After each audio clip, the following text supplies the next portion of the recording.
Sometimes a guy just wants to be free to ramble the bluffs outside Nelson, Wisconsin, Come here, buddy. where everybody knows his name. Bob?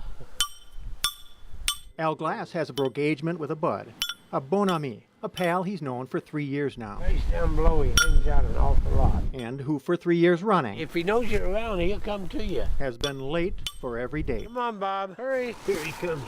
Y'all gone. Where you been?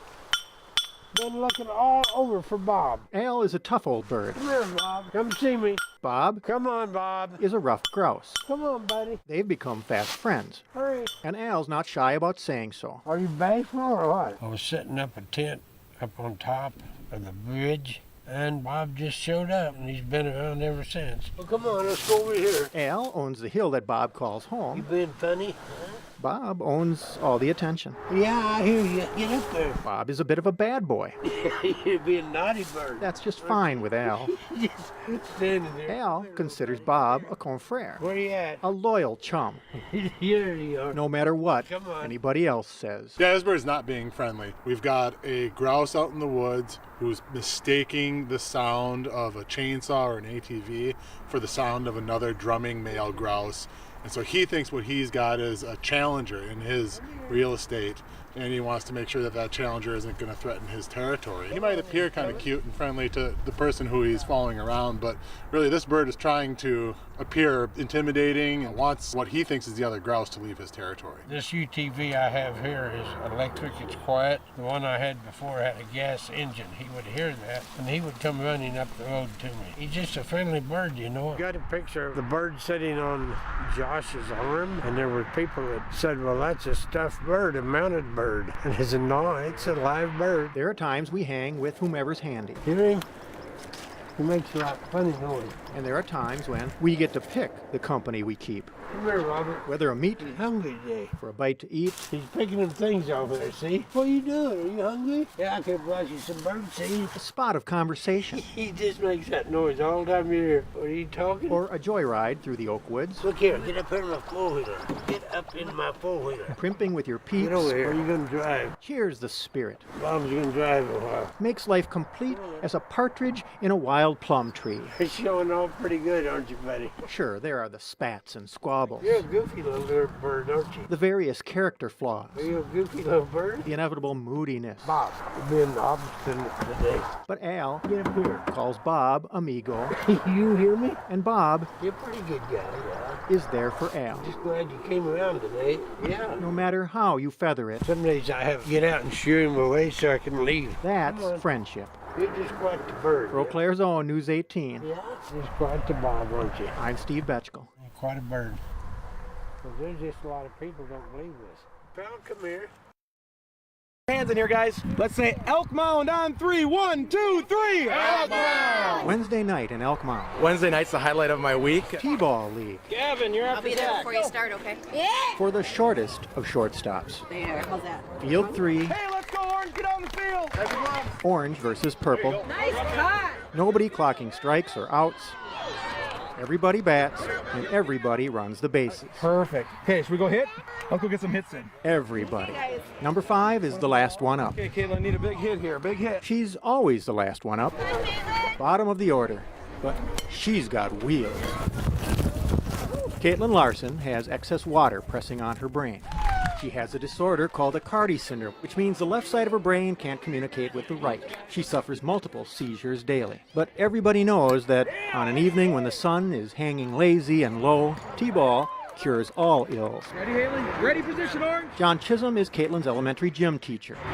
He's also the head coach and the biggest kid on the roster. I struck out last week, but we're going to fight back this week. He recruited Caitlin to play on his team. Parent-teacher conference, I said, we need to keep her going with her peers in another environment other than school. We've used a buddy baseball kind of thing with her. It worked out great. A body needs a buddy. What's a first base without a second? A pitcher without a catcher? Just a very unique girl. Just a girl that every single day puts a smile on my face. Caitlin's best friend Ellie plays for the other side. But all that means to her is different colored jerseys. We went to the same class all year. She's one of Caitlin's biggest fans. Come on, Caitlin! They've just been an inseparable pair. They're always together. One first grader Okay, here we go, next batter. is the quiet, watchful type. The other is a schmoozer. Caitlin lets her bat do the talking. 3. Ellie can talk the leather off a catcher's mitt.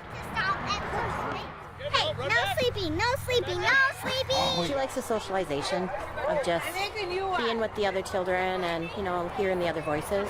And it makes me happy to know that Elk Mound includes her in on these activities. Caitlin will field first grade, but not Little League. We know our time is limited because pretty soon it'll get more competitive. People will care about score and fairness and things like that. And she won't have this opportunity. Her learning delay is immense. The mysteries of the brain are large. They don't seem to know what her potential is. She surprises the doctors. She surprises us. She's a good girl. For now, it's the summer that comes before fall and ripe for a kid to take a healthy rip at a ball and run all day. Come on, Regan. Nice job. There you go. Good job. Stop running. As soon as that ball's hit off, past that white line, charge. Got it? Okay, you do that for me. Run! Oh, run! Oh, what? There's a base under this thing. See? Look at it. Pro Players Own News 18. I want more T-ball. I'm Steve Betchkal. Good job, good job. Nice job, guys. Good job. Good job, Isabel.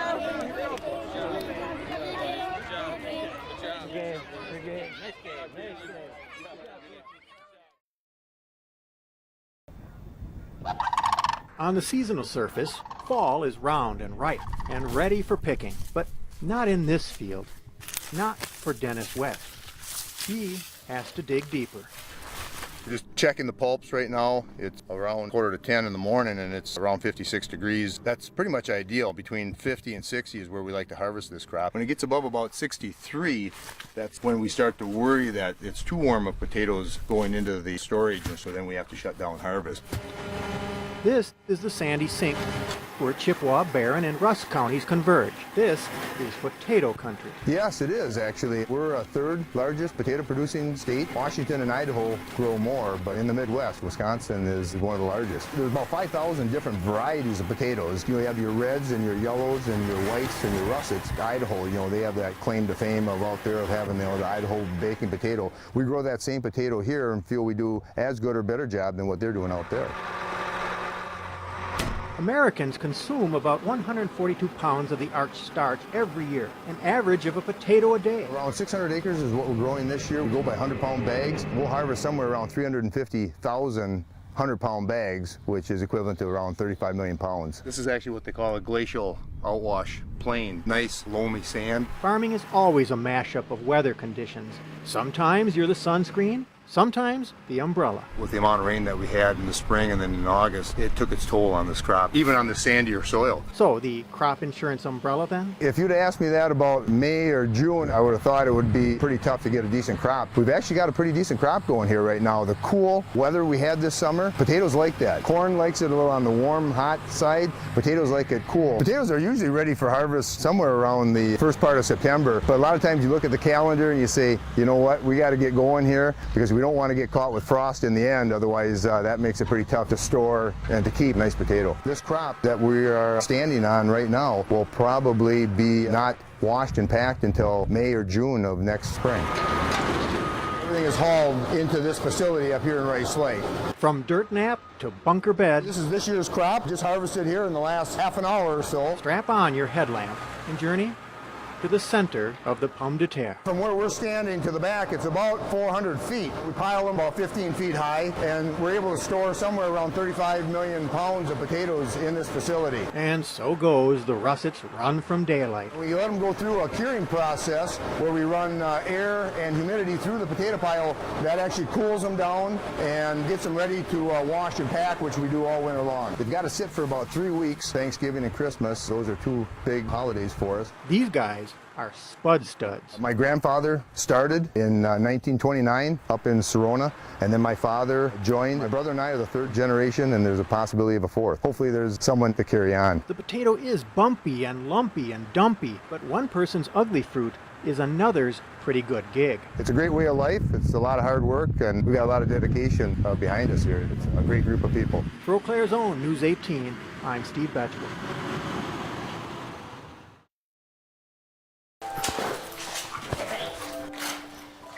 Just what does a dog know anyway? Bob's House was started by Amy and Travis Quella back in 2009. About living, about life. Their dog had passed away a while before then. Take Bob, for example. He was a shelter dog. For a brief, sunlit time, he belonged with Amy and Travis. They wanted to create a place where they could help dogs that are similar to Bob, so they created Bob's House. Not that house. This house. This is the house, yep. Where 6 different rescues and shelters send dogs home. They wanted to do something to help those dogs that need a second chance or that just aren't thriving in shelters and rescues. Bob's House allows the dogs to kind of be themselves and people to see the dogs for who they actually are versus the stress and anxiety that they have in shelters. We provide one-on-one loving care in a home-like environment, get their faces out there, and basically find their forever homes. Go on out, guys! Hear that? Home isn't here and gone. Home is forever. So this is Coda, and he's one of our permanent residents. He's destroyed a couple of partial insides of houses due to his separation anxiety. Luckily, we can keep him here with us, and he can live out his life at Bob's house. Right now we have 13 dogs. A bunch of them are permanent residents, so we have probably 6 adoptable right now. What is a house? What makes it more than wood and nails and paint? Come on, babies! Let's go inside! Is it the wall decorations? The furniture? We keep it pretty cozy. They're allowed on whatever they want to be on. No, It's permanency of place. That feeling of belonging right where you are. They're basically our family while they're here. We alleviate all their anxieties and kind of try to redevelop a human-animal bond so that they can go to a forever home and be ready for it. In a family, we know each other by name, by nature. This here's Charlie. He is a snuggle bug. He's 7 years old and he's up for adoption. They each have their personalities and obviously have to get along with other dogs to be able to stay here at Bob's house. In the rooms we hold in common. It has to be an adult or senior, has to get along with other dogs. We grow uncommonly close. We take care of them like they're our own. A dog knows more than you think. This is Peter, and he's our permanent nursing home visiting dog. Good boy, Blue. A dog knows the difference between go and stay. And then this is Blue, and he just arrived yesterday. Here and gone. One of our dogs, Toey, our cattle dog, has been here for over a year. She's 15. We don't know if she'll get adopted, so she just will live out her life here. A dog knows home. We don't kick them out, and if they don't get adopted, they stay here with us. For Eau Claire's own News 18, Camera. I'm Steve Betchkal. Oh, yes, hi.